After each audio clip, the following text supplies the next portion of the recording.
ನನ್ನ ತಂಗಿ ಸುಮತಿ ನಾಯ್ಕ್ ಎಂಬಾಕೆ ಸಮಾಜ ಬಾಹಿರ ಚಟುವಟಿಕೆಗಳಲ್ಲಿ ತೊಡಗಿಕೊಂಡಿದ್ದು ಆಕೆಯ ಮೇಲೆ ಕಾರ್ಕಳ, ಬೆಳ್ತಂಗಡಿ, ತಮಿಳುನಾಡು ಮತ್ತಿತರ ಕಡೆ ಪ್ರಕರಣಗಳು ಇವೆ. ತಮಿಳುನಾಡಿನಲ್ಲಿ ಜೈಲು ವಾಸವನ್ನು ಅನುಭವಿಸಿದ್ದಾಳೆ. ನನ್ನ ಪಿತ್ರಾರ್ಜಿತ ಆಸ್ತಿಯನ್ನು ಲಪಟಾಯಿಸಲು ಅಮ್ಮನ ಫೋರ್ಜರಿ ಸಹಿ ಹಾಕಿಸಿದ್ದು ಈಗ ನನ್ನ ಗಂಡ ಮತ್ತು ಮಗನನ್ನು ನನ್ನಿಂದ ದೂರ ಮಾಡಿ ತನ್ನ ಜೊತೆಗೆ ಇರಿಸಿಕೊಂಡಿದ್ದಾಳೆ. ನಾನು ನನ್ನ ಗಂಡನ ಮೇಲೆ ದೂರು ನೀಡಲು ಮೂಡಬಿದ್ರೆ ಪೊಲೀಸ್ ಠಾಣೆಗೆ ಹೋದ ಸಂದರ್ಭದಲ್ಲಿ ನನಗೆ ಚಪ್ಪಲಿಯಿಂದ ಹಲ್ಲೆ ನಡೆಸಿದ್ದಲ್ಲದೆ ಪೊಲೀಸ್ ಸಿಬ್ಬಂದಿ ಮೇಲೆ ಹಲ್ಲೆಗೆ ಯತ್ನಿಸಿದ್ದಾಳೆ. ಈಗ ಮೂಡಬಿದ್ರೆ ಪೊಲೀಸರು ಹಲ್ಲೆ ಮಾಡಿದ್ದಾರೆಂದು ಕತೆ ಕಟ್ಟಿದ್ದಾಳೆ. ನನಗೆ ನಿರಂತರ ಜೀವ ಬೆದರಿಕೆ ಒಡ್ಡುತ್ತಿದ್ದು ಆಕೆಯಿಂದ ರಕ್ಷಣೆ ಬೇಕು ಎಂದು ಬೆಳವಾಯಿ ನಿವಾಸಿ ಪ್ರಫುಲ್ಲ ನಾಯ್ಕ್ ಪತ್ರಿಕಾಗೋಷ್ಠಿಯಲ್ಲಿ ಗಂಭೀರ ಆರೋಪ ಮಾಡಿದ್ದಾರೆ. ನಾನು ಬೆಳವಾಯಿಯಲ್ಲಿ ವಾಸಿಸುತ್ತಿದ್ದು ನನ್ನ ಗಂಡ ಮತ್ತು ನನ್ನ ಮಗನ ವಿಷಯದಲ್ಲಿ ನಾನು ಒಂದು ಕಂಪ್ಲೇಂಟ್ ಕೊಟ್ಟಿದ್ದೆ ಮೂಡಬಿದ್ರೆಯಲ್ಲಿ. ಯಾಕಂದರೆ ನನ್ನ ಗಂಡ ಮತ್ತು ಮಗ 1.5 ತಿಂಗಳಿಂದ ಸುಮತಿ ಮನೆಗೆ ಹೋಗಿ ಬರ್ತೇವೆ ಅಂತ ಹೇಳಿದರು. ಆದರೂ 1.5 ತಿಂಗಳ ನಂತರ ಕೂಡ ಅವರು ಬರದ ಕಾರಣ ನಾನೊಂದು ಕಳವಳಗೊಂಡೆ. ನಂತರ ಪೊಲೀಸ್ ಸ್ಟೇಷನ್ಗೆ ಒಂದು ಕಂಪ್ಲೇಂಟ್ ಕೊಟ್ಟ ತಕ್ಷಣ ಪೊಲೀಸರು ಅವರಿಗೆ ಕರೆ ಮಾಡಿ ನನ್ನ ಗಂಡನಿಗೆ ಕರೆ ಮಾಡಿ ಹೇಳಿದರು. ಆಗ ನನ್ನ ತಂಗಿ ಸುಮತಿ ಅವರೊಟ್ಟಿಗೆ ಸ್ಟೇಷನ್ಗೆ ಬಂದರು. ಸ್ಟೇಷನಲ್ಲಿ ಬರುವಾಗವೇ ರಗತಗಳಿಂದ ಬಂದಿದ್ದಾರೆ. ಬಂದು ತುಂಬ ಗಲಾಟೆ ಮಾಡ್ತಾ ಇದ್ದರು. ಆಗ ಪೊಲೀಸ್ನವರು ಹೇಳಿದರು, ನೀವು ಗಲಾಟೆ ಮಾಡಬೇಡಮ್ಮ, ಸುಮ್ಮನಿರು, ಇಂಥ ವಿಷಯ ಎಲ್ಲ ಸರಿ ಮಾಡು ಅಂತ ಹೇಳಿದರು. ಆಗ ಅವಳು ಕೇಳದೆ ನನ್ನ ಮೇಲೆ ಚಪ್ಪಲಿಂದ ಹಲ್ಲೆ ಮಾಡಿದರು. ಆವಾಗ ಪೊಲೀಸರು ನನ್ನ ರಕ್ಷಣೆಗೆ ಬಂದಾಗ ಪೊಲೀಸರ ಮೇಲೂ ಚಪ್ಪಲಿಂದ ಹಲ್ಲೆ ಮಾಡಲು ಯತ್ನಿಸಿದಳು. ಇವಳು ಕ್ಯಾರೆಕ್ಟರ್ ಸರಿ ಇಲ್ಲ ಸರ್. ಇವಳು ತುಂಬ ಒಳ್ಳೆಯ ಹುಡುಗಿ ಅಲ್ಲ. ಅಲ್ಲಲ್ಲಿ ಇವಳದು ದಾಂಡೆ ನಡೀತಾ ಉಂಟು.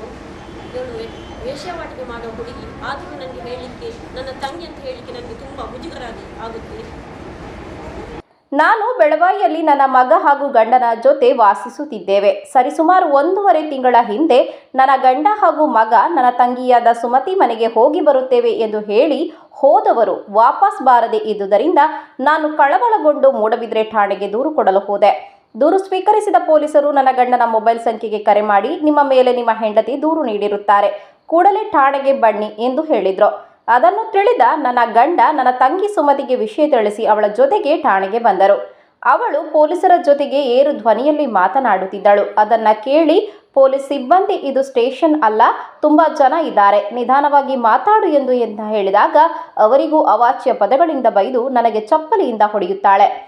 ಅದನ್ನು ತಡೆಯಲು ಬಂದ ಪೊಲೀಸ್ ಸಿಬ್ಬಂದಿ ಮೇಲೆ ಹಲ್ಲೆ ನಡೆಸಲು ಮುಂದಾಗುತ್ತಾಳೆ. ಆಮೇಲೆ ಅದನ್ನು ತಡೆಯಲು ಬಂದ ಸಾರ್ವಜನಿಕರ ಮೇಲೆ ಚಪ್ಪಲಿನಿಂದ ಹಲ್ಲೆ ನಡೆಸಿರುತ್ತಾಳೆ. ಇದು ನಾನು ಮತ್ತು ಇತರ ಸಾರ್ವಜನಿಕರ ಸಮ್ಮುಖದಲ್ಲಿ ನಡೆದಿದ್ದು. ಆ ಬಳಿಕ ಉಡುಪಿ ಜಿಲ್ಲಾಸ್ಪತ್ರೆಯಲ್ಲಿ ಮಲಗಿ ಪೊಲೀಸ್ ಅಧಿಕಾರಿ ಹಲ್ಲೆ ಮಾಡಿದ್ದಾರೆ ಎಂದು ಕಟ್ಟುಕತೆ ಕಟ್ಟಿದ್ದಾಳೆ ಎಂದು ಆರೋಪಿಸಿದರು. ಇದು ಪೊಲೀಸರ ಮೇಲೆ ಇವಳು ಹಲ್ಲೆ ಮಾಡುವುದು ಅಕ್ಷಮ್ಯ ಅಪರಾಧವಾಗಿದೆ. ಹಾಗೂ ನನ್ನ ಕೊಕ್ಕರಡಿಯಲ್ಲಿ ಅಮ್ಮನ ಜಾಗ ಇತ್ತು, ಅದನ್ನು ಸಹ ಇವಳು ಸ್ವಾಧೀನ ಮಾಡಿದ್ದಾಳೆ. ಅಲ್ಲದೆ ನನಗೆ ಜೀವ ಬೆದರಿಕೆ ಕೂಡ ಕೊಡ್ತಾ ಇದ್ದಾಳೆ. ನನ್ನ ಮಗ ಮತ್ತು ನನ್ನ ಗಂಡ ನಮ್ಮ ಒಟ್ಟಿಗೆ ಬರಬೇಕಾಗಿ ನಾನು ಪೊಲೀಸರಲ್ಲಿ ಮನವಿ ಮಾಡ್ತಾ ಇದ್ದೇನೆ. ಅಂದರೆ ನಾನು ಕಂಪ್ಲೇಂಟ್ ಕೊಟ್ಟದ್ದು ಯಾಕೆ, ನನ್ನ ಗಂಡ ಮತ್ತು ನನ್ನ ಮಗ ಅವಳ ಮನೆಯಲ್ಲಿ ಇದ್ದಾನೆ, ಅವಳಿಗೆ ಗಂಡ ಇಲ್ಲ. ಹಾಗಾಗಿ ನಾನು ಕಂಪ್ಲೇಂಟ್ ಕೊಟ್ಟಿದ್ದೇನೆ. ಮೊದಲು ಸಹ ಹೋಗ್ತಿರಲಿಲ್ಲ, ಈಗವೇ ಹೋಗಿದ್ದವರು. ಹೋದ ಮೇಲೆ ಅವರ ಬ್ರೈನ್ ವಾಶ್ ಮಾಡಿ ನನ್ನ ಮನೆಗೆ ಮಗನನ್ನು ಸಹ ಬರಲಿಕ್ಕೆ ಇಲ್ಲ, ಗಂಡನನ್ನು ಬರಲಿಕ್ಕೆ ಬಿಡುವುದಿಲ್ಲ. ಅವರು ಆಕ್ಸಿಡೆಂಟ್ ಆಗಿ ಬಿದ್ದದ್ದು ಡಿಸೆಂಬರ್ 31ಗೆ. ಆನಂತರ 2 ತಿಂಗಳು ಹಾಸ್ಪಿಟಲಲ್ಲಿ ಇದ್ದು ನಾನೇ ನೋಡಿದವರನ್ನು. 2 ತಿಂಗಳಿಂದ ನಾನು ಹಾಸ್ಪಿಟಲಲ್ಲಿ ಏಜೆಯಲ್ಲಿದ್ದರು. ಅವರು ಸುಮಾರು 1.5 ಲಕ್ಷ ಖರ್ಚಾಗಿದೆ ಅವರಿಗೆ. ಅದನ್ನೆಲ್ಲ ಅಡ್ಮಿಷನ್ ಮಾಡಿದ್ದು ನಾನೇ, ಅವರನ್ನು ನೋಡಿದ್ದು ನಾನೇ. ತಂಗಿಗೆ ನಾನು ಕಂಪ್ಲೇಂಟ್ ಏನು ಕೊಡಲಿಲ್ಲ. ನನ್ನ ಗಂಡ ಮತ್ತು ನನ್ನ ಮಗ ಬರಬೇಕಂತ ಹೇಳಿ ನಾನು ಕಂಪ್ಲೇಂಟ್ ಕೊಟ್ಟಿದ್ದೆ. ಅವರು ಬೆಂಗಳೂರಲ್ಲಿ ಇರ್ತಾಳೆ. ಈ ನನ್ನ ಗಂಡ ಉಂಟಲ್ಲ, ಅವರಿಗೆ ಕಾಲ್ ಮಾಡಿ ಕರೆದ ತಕ್ಷಣ ಇಬ್ಬರು ಸೇರಿ ಬಂದರು. ನಿಜವಾಗಿ ಅವಳಿಗೆ ಹೇಳಿದ್ದೇನಿಲ್ಲ. ನನ್ನ ಗಂಡ ಮತ್ತು ನನಗೆ ಬೇಕಂತೇಳಿ ನಾನು ಸ್ಟೇಷನ್ಗೆ ಹೋಗಿದ್ದೇನೆ. ನನ್ನ ತಂಗಿ ಕಾನೂನು ಬಾಹಿರ ಚಟುವಟಿಕೆಯಲ್ಲಿ ತೊಡಗಿದ್ದು ಊರಿನಲ್ಲಿ 4 ರಿಂದ 5 ದಿನ ಉಳಿದು ಬೆಂಗಳೂರು ಇತ್ಯಾದಿ ಬೇರೆ ಬೇರೆ ಕಡೆಗಳಲ್ಲಿ ಇರುತ್ತಾಳೆ. ನಮ್ಮ ಪಿತ್ರಾರ್ಜಿತ ಆಸ್ತಿಯನ್ನು ಅವಳ ಹೆಸರಿಗೆ ಅಕ್ರಮವಾಗಿ ಮಾಡಿಕೊಂಡಿರುತ್ತಾಳೆ. ನಾನು ದೂರನ್ನು ಕೊಡಲು ಬಂದಿರುವುದರಿಂದ ಮೊಬೈಲ್ನಲ್ಲಿ ವಾಯ್ಸ್ ಮೆಸೇಜ್ ಕಳುಹಿಸಿ ನಿನ್ನ ಉಸಿರನ್ನು ನಿಲ್ಲಿಸುತ್ತೇನೆ ಎಂದು ಬೆದರಿಕೆ ಹಾಕಿರುತ್ತಾಳೆ. ಈ ಕುರಿತು ಪೊಲೀಸ್ ಹಿರಿಯ ಅಧಿಕಾರಿಗಳಿಗೆ ದೂರು ನೀಡಲಿದ್ದೇನೆ. ನನಗೆ ಸೂಕ್ತ ರಕ್ಷಣೆಯನ್ನು ಪೊಲೀಸ್ ಇಲಾಖೆ ನೀಡಬೇಕು ಎಂದು ಪ್ರಫುಲ್ಲ ನಾಯ್ಕ್ ಹೇಳಿದ್ದಾರೆ. ಪತ್ರಿಕಾಗೋಷ್ಠಿಯಲ್ಲಿ ದಲಿತ ಸಂಘಟನೆಯ ನಾಯಕರು ಉಪಸ್ಥಿತರಿದ್ದರು. ಮತ್ತೆ ಕಾರ್ಕಳದಲ್ಲಿ ತುಂಬ ಕಂಪ್ಲೇಂಟ್ ಉಂಟು ಅವಳು. ಬೇಳೂರಲ್ಲಿ ತುಂಬ ಕಂಪ್ಲೇಂಟ್ ಉಂಟು. ಅಂದರೆ ನಮ್ಮದು ಕುಟುಂಬದವರು ಕೊಪ್ಪಳದಲ್ಲಿದ್ದಾರೆ. ಅವರಿಗೆ ತುಂಬ ಭಯಪ್ರವಾದಷ್ಟು ಕಷ್ಟ ಕೊಟ್ಟಿದ್ದಾಳೆ ಅವಳು. ತುಂಬ ಕಂಪ್ಲೇಂಟ್ ಆಗಿದೆ. ಕಾರ್ಕಳದಲ್ಲಿ ಕೂಡ ಇದೆ. ಎಲ್ಲರಿಗೂ ಹೀಗೆ ನಮ್ಮದು ಒಬ್ಬರು ಅಣ್ಣ ಇದ್ದಾರೆ, ಅವರಿಗೂ ಕೂಡ ಮಾತಾಡಿದಾಗ ಮಾಡಿದ್ದಾಳೆ. ಅಲ್ಲೊಂದು ಕೊಪ್ಪಳದಲ್ಲಿ ಒಂದು ಜಾಗ ಉಂಟು, ಅದರದ್ದು ನಾನು ಸರ್ವೆ ನಂಬರ್ ತೆಗೆದಿದ್ದೇನೆ. ಈಗ ಅವಳಿಗೆ ಅದು ಕೂಡ ಇದೆ. ಅದು ನಮ್ಮದು ಅಮ್ಮನ ಜಾಗ, ಇವಳದಲ್ಲ. ಅವಳ ಹೆಸರಿಗೆ ಮಾಡಿಕೊಂಡಿದ್ದಾಳೆ. ತಾಯಿಗೆ ಸರಿ ಇಲ್ಲದ ಆಗ ತಾಯಿಯನ್ನು ಇದು ಮಾಡಿ ಜಾಗ ಕಳಿಸ್ಕೊಂಡಿದ್ದಾರಾ. ಅಮ್ಮನಿಗೆ ಎಂತ ವರ್ಕ್ ಆಗುದಿಲ್ಲ, ತಲೆ ವರ್ಕ್ ಆಗುದಿಲ್ಲ.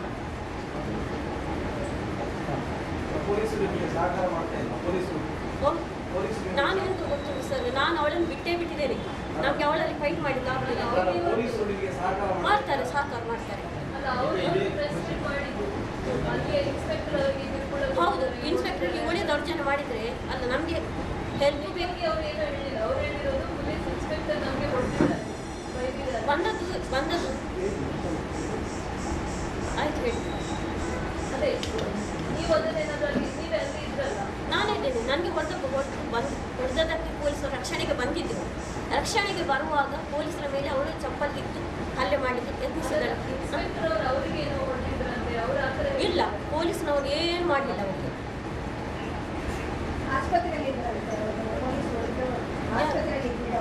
ಯಾರು